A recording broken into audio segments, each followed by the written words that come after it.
Assalamualaikum warahmatullahi wabarakatuh.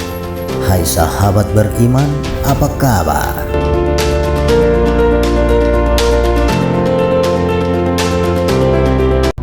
Segala puji bagi Allah, mensahirkan alam daripada ketiadaan dan menyembunyikan dirinya di balik segala kewujudan. Salawat dan salam ke atas junjungan besar Nabiullah Muhammad SAW, insan kamil yang menjadi cermin kesempurnaan asma dan sifat Allah. Sahabat beriman yang dirahmati oleh Allah Subhanahu wa Ta'ala, kali ini kami akan membuka hakiki diri manusia.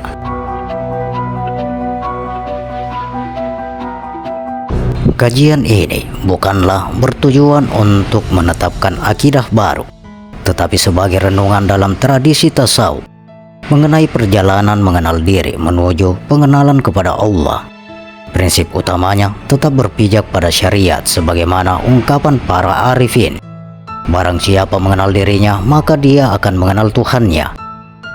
Ungkapan ini masyhur dalam dunia tasawuf sebagai hikmah walaupun bukan hadis sahih. Dalam pandangan ahli ma'rifat, manusia terdiri dari beberapa lapisan, yaitu jasad, nafs, qalb, ruh, sir, khafi, akhfa. Jasad adalah alam syahada atau alam yang nampak. Nafsu adalah medan ujian. Kalbu adalah tempat turunnya naiknya cahaya. Ruh adalah tiupan ilahi. Sir adalah rahasia hubungan hamba dengan Rabb, sedangkan akhfa adalah tempat penyaksian tauhid. Allah Subhanahu wa Ta'ala berfirman, "Dan mereka bertanya kepadamu tentang ruh. Katakanlah, ruh itu termasuk urusan Tuhanku, dan tidaklah kamu diberi pengetahuan melainkan sedikit." Quran Surah Al-Isra ayat 85. Para sufi memahami bahwa hakikat ruh tidak dapat dicapai oleh akal semata-mata, tetapi hanya dapat dirasakan melalui penyucian jiwa. Billah haifin, tidak berwarna dan tidak berupa. Ungkapan tidak merah, tidak hitam, tidak terang, tidak gelap. Dalam bahasa ma'rifat ini menunjukkan bahwa ruh bukanlah benda material. Warna hanya memiliki alam jasad, rupa hanya milik makhluk, sedangkan ruh berasal daripada alam amad. Sebagaimana cahaya matahari yang masuk melalui jendela, ia menerangi rumah tetapi bukan berasal daripada rumah. Demikian pula ruh, ia hadir dalam jasad tetapi bukan jasad. Ia menghidupkan tubuh tetapi bukan anggota tubuh. Adapun billah makanin, tidak bertempat dan tidak berarah. Ruh tidak berada di atas, tidak di bawah, tidak di kanan dan tidak di kiri, karena arah adalah sifat benda. Para ulama ahli sunnah juga menetapkan bahwa Allah Maha Suci daripada bertempat dan berarah, sedangkan ruh hanyalah makhluk yang diciptakan olehnya. Ketika seseorang salik memasuki makam murakkabah, kadangkala ia merasakan dirinya tidak lagi terikat oleh ruang dan waktu. Yang hilang bukanlah tubuhnya, tetapi keterikatan pikirannya kepada alam kebendaan. Ruh itu fitrah yang menjadi keruh adalah cermin hati. Perumpamannya seperti bulan senantiasa bercahaya. Tetapi jika langit dipenuhi awan, manusia menyangka bulan telah hilang. Begitulah hati, kabutnya ialah nafsu. Adapun tingkatan nafsu amarah, inilah nafsu yang selalu mengajak kepada kejahatan. Ia menyukai kemarahan, kesombongan, dengki, syahwat, cinta dunia. Allah Subhanahu wa Ta'ala berfirman, sesungguhnya nafsu itu benar-benar menyuruh kepada kejahatan. Quran Surah Yusuf ayat 53. Yang kedua adalah nafsu lawammah. Ini adalah nafsu yang mulai sadar. Ia masih berbuat dosa tetapi menyesal. Masih tergelincir tetapi ingin kembali. Pada makom ini istighfar menjadi sahabat hidup. Berikutnya adalah nafsu mulhammah. Dalam banyak kitab tasawuf, di antara lawammah dan mutmainnah terdapat makom mulhammah. Allah mulai memberikan ilham kebaikan. Orang mulai mencintai ibadah, mulai menangis ketika berzikir, mulai merasakan dunia tidak lagi memuaskan. Yang keempat adalah nafsu mutmainnah. Inilah jiwa yang tenang. Tenang bukan karena tiada ujian, tetapi karena melihat semua ujian berasal daripada Allah. Orang lain melihat musibah, dia melihat kasih sayang. Orang lain melihat kehilangan, dia melihat panggilan pulang.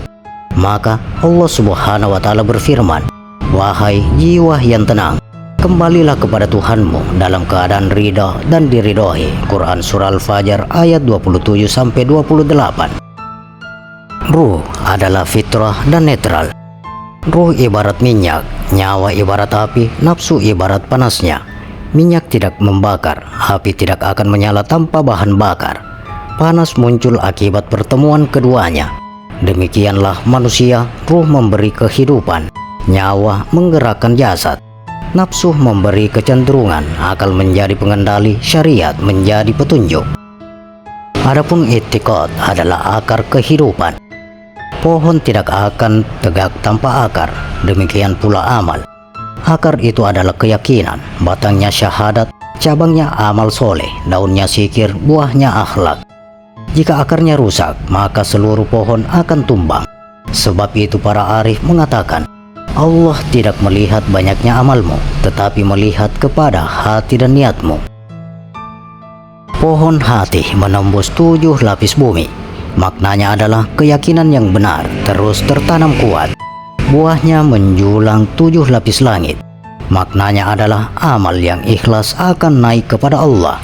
Sebagaimana Allah Subhanahu wa Ta'ala berfirman, kepadanya lah naik perkataan-perkataan yang baik dan amal soleh diangkat kepadanya. Quran Surah Al-Fatir ayat 10. Kolbu adalah tempat turunnya nur. Kolbu bukan sekedar organ jasmani, ia adalah pusat kesadaran ruhani.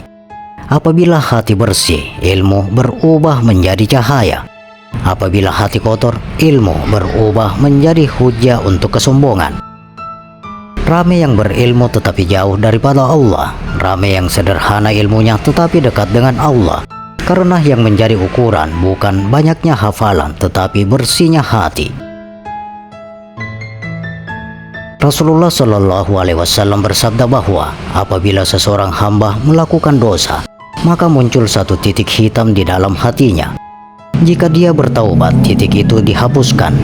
Jika diteruskan, titik itu semakin banyak hingga menutupi hati. Inilah yang disebut para sufi sebagai hijab sulmani atau tabir kegelapan. Sebaliknya, zikir dan taubat melahirkan hijab nurani atau cahaya yang membuka jalan menuju Allah. Para ulama tasawuf sangat menjaga makanan, karena makanan menjadi darah, darah mempengaruhi tenaga, tenaga mempengaruhi jiwa, jiwa mempengaruhi akhlak. Seseorang yang membiasakan rezeki haram akan merasa berat ibadahnya. Sebaliknya, makanan halal dan baik akan memudahkan hati menerima cahaya. Namun demikian, dalam perspektif syariat, penyakit jasmani dan keturunan tidak semata-mata berasal daripada makanan atau unsur ruh yang menumpang padanya. Islam juga mengakui adanya sebab-sebab biologis dan ketentuan Allah dalam penciptaan manusia. Adapun madi, waddi, mani, dan manikam, istilah-istilah ini digunakan sebagai simbol asal kejadian jasmani manusia. Dalam ilmu fikih sendiri, madi, waddi, dan mani memiliki pengertian khusus berkaitan jenis cairan yang keluar dari tubuh dan hukum bersucinya. Sedangkan manikam lebih banyak digunakan dalam tradisi sufistik Nusantara sebagai pelambang inti kejadian manusia. Pada hakikat ma'rifat, seluruh jasad hanyalah pakaian sementara. Yang akan kembali kepada Allah bukanlah kulit, bukanlah tulang, bukanlah darah, tetapi amal, iman, dan keadaan hati. Adapun penghalang akal, fikir, hati, dan batin, secara simbolik para ahli suluk menggambarkan bahwa syaitan mengganggu akal dengan waswas, jin mengganggu khayalan dengan imajinasi, iblis menanam kesombongan dalam hati, nafsu menjadi pintu masuk segala gangguan. Namun, yang paling besar bukanlah masuk di luar, tetapi musuh di dalam. Imam Al-Ghazali pernah menjelaskan bahwa nafsu adalah kendaraan yang jika tidak dikendalikan akan membawa manusia kepada kebinasaan. Ma'rifat tertinggi adalah mengenal dosa diri. ramai orang sibuk mencari kesalahan orang lain, sedangkan para wali sibuk menangisi dirinya sendiri. Semakin dekat seseorang kepada Allah, semakin dia melihat kelemahan dirinya, bukan karena dia penuh dosa, tetapi karena cahaya Allah membuatnya sadar betapa kecilnya dirinya. Orang yang benar-benar mengenal Allah tidak merasa dirinya suci. Dia senantiasa berkata, "Ya Allah, jika Engkau membuka aibku, niscaya tiada seorang pun yang mau duduk bersamaku." Inilah yang disebut para sufi sebagai fana daripada keakuan. Bukan hilangnya diri secara hakiki, tetapi lenyapnya kesombongan dan rasa memiliki selain kepada Allah. Pada akhirnya, perjalanan ma'rifat bukanlah mencari perkara-perkara luar biasa, bukan pula mencari karomah, bukan mencari kemampuan melihat alam gaib. Ma'rifat sejati adalah ketika seseorang mengenal asal-usul dirinya, menyadari kelemahan dirinya, membersihkan hatinya, mengendalikan nafsunya, meluruskan i'tiqadnya, memperbanyak taubat dan zikir, hingga akhirnya hidup dan matinya hanya karena Allah. Maka apabila ayat ini dibacakan, "Ya ayyuhan nafsu mutmainnah irji ila rabbiki radiyatan maradiyah," seseorang ahli ma'rifat tidak hanya mendengarnya sebagai panggilan kepada orang yang mati, tetapi sebagai panggilan setiap saat agar hati kembali kepada Allah, meninggalkan segala selainnya, sehingga yang tinggal hanyalah penghambaan yang murni.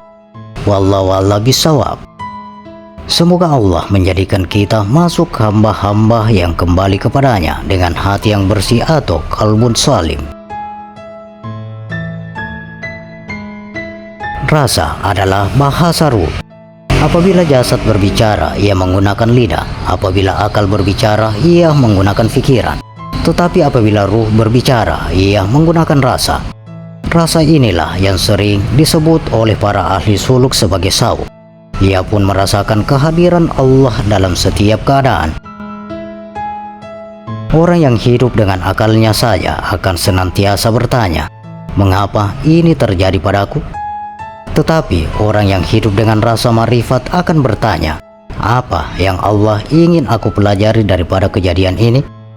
Maka setiap nikmat menjadi syukur, setiap musibah menjadi sabar, setiap kehilangan menjadi pelajaran, setiap kematian menjadi peringatan untuk pulang. Inilah permulaan hidupnya mati. Kematian bukanlah lenyapnya kewujudan. Kematian hanyalah perpindahan daripada satu alam kepada alam yang lain. Jasad kembali kepada tanah, darah berhenti mengalir, nafsu berhenti. Tetapi kesadaran rohani akan meneruskan perjalanan menuju alam barzakh. Karena itu, para arif tidak terlalu takut kepada kematian.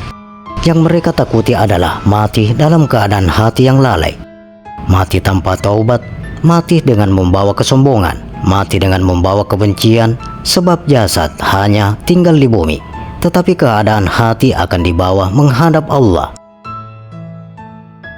Adapun hakikat atau bekas, dalam pembahasan ini disebutkan bahwa panjang atau pendek umur berkait dengan bekas. Secara ma'rifat, bekas itu boleh difahami sebagai wadah jasmani yang Allah amanahkan kepada manusia. Apabila seseorang menjaga amanah itu dengan makanan yang halal, ibadah yang benar, akhlak yang baik, dan kehidupan yang seimbang, maka jasad menjadi wasilah yang kuat untuk beribadah. Namun, umur yang sebenarnya bukan diukur oleh panjangnya tahun, tetapi oleh keberkatan yang Allah letakkan di dalamnya. Ada manusia hidup 100 tahun tetapi kosong daripada manfaat.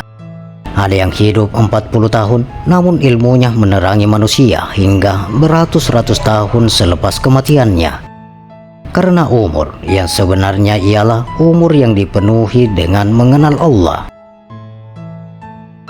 Adapun surga dan neraka bermula daripada hati. Para ulama tasawuf sering mengatakan bahwa benih surga dan neraka ialah ada di dalam diri manusia. Apabila hati dipenuhi zikir, ridho, dan cinta kepada Allah, maka seseorang telah merasakan sebagian daripada kenikmatan surga. Sebaliknya, apabila hati dipenuhi dengki, dendam, iri hati, dan kebencian, maka dia sedang membawa api neraka di dalam dadanya. Bukan berarti surga dan neraka akhirat tidak wujud, Tetapi keadaan hati di dunia adalah bayangan awal kepada tempat kembali manusia. Karena itu Allah memandang hati sebelum memandang amal-amal lahir. Ilmu tanpa amal adalah hujah yang akan memberatkan. Amal tanpa ilmu boleh membawa kesesatan. Sedangkan ilmu dan amal tanpa keikhlasan belum tentu membawa seseorang sampai kepada makrifat. Makrifat lahir apabila ilmu diamalkan dengan ikhlas dan istiqomah. Mula-mula seseorang beribadah karena takut kepada neraka. Kemudian dia beribadah karena mengharap surga.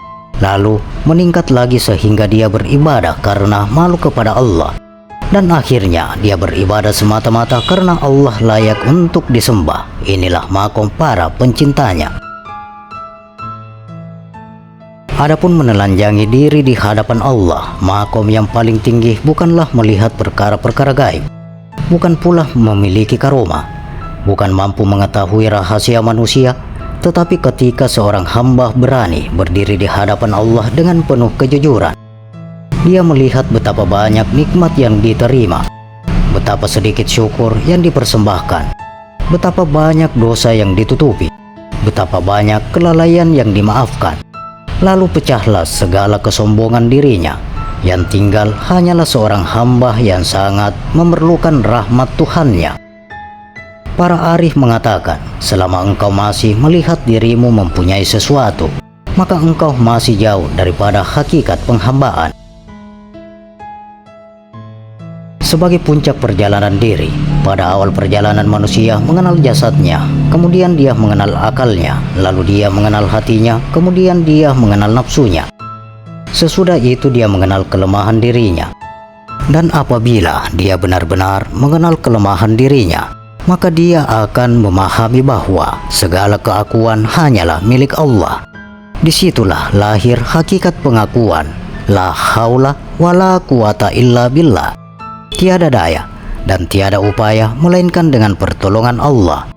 Inilah rahasia mengapa para wali semakin tinggi makomnya, semakin tawaduk akhlaknya, semakin luas ilmunya, semakin sedikit dia berbicara tentang dirinya. Semakin dekat kepada Allah, semakin besar rasa takutnya kepada Allah. Sebagai penutup kajian kita pada kali ini, sesungguhnya hakikat diri manusia bukanlah jasad yang akan kembali menjadi tanah, bukan darah yang akan berhenti mengalir, bukan pula pangkat, harta, dan nama yang akan ditinggalkan. Hakikat diri manusia adalah seorang hamba yang sedang menempuh perjalanan pulang kepada penciptanya. Dunia hanyalah persinggahan, jasad hanyalah pakaian, nafsu adalah ujian, akal adalah amanah, hati adalah cermin, ruh adalah rahasia. Dan tujuan akhir daripada seluruh perjalanan itu adalah kembali kepada Allah dengan membawa kalbun salim atau hati yang sejahtera. Maka marifat yang tertinggi bukanlah ketika seseorang berkata, "Aku telah mengenal Allah," tetapi ketika hatinya dipenuhi kesadaran, "Ya Allah, aku tidak akan mampu mengenalmu sebagaimana hak pengenalan kepadamu. Yang aku kenal hanyalah bahwa engkau senantiasa bersamaku dengan rahmat dan kasih sayangmu, sedangkan aku senantiasa memerlukanmu." Dan ketika panggilan itu datang, "Ya ayyuhan nafsu mutmainnah irji ila rabbiki radiyatan maradiyah, fadkhuli fi ibadi wadkhuli jannah," maka seseorang hamba berharap dapat kembali dalam keadaan hati yang bersih, jiwa yang tenang, dan ruh yang telah menemukan asal kerinduannya. Wallahu a'lam bishawab. Semoga Allah menjadikan kita termasuk golongan hamba-hambanya yang senantiasa membersihkan hati, meluruskan i'tiqad, mengendalikan nafsu, dan dipanggil pulang dalam keadaan ridho serta diridhoi. Amin ya rabbal alamin.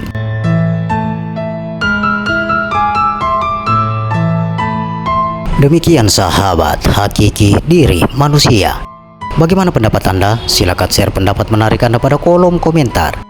Semoga video ini bermanfaat dan bisa menambah keimanan dan ketakwaan kita kepada Allah Subhanahu wa Ta'ala, dan tentunya kita semakin cinta kepada Rasulullah Sallallahu Alaihi Wasallam. Terima kasih untuk sahabat-sahabatku yang telah menonton video ini. Sampai berjumpa kembali di video berikutnya. Akhirul kalam. Wassalamualaikum warahmatullahi wabarakatuh.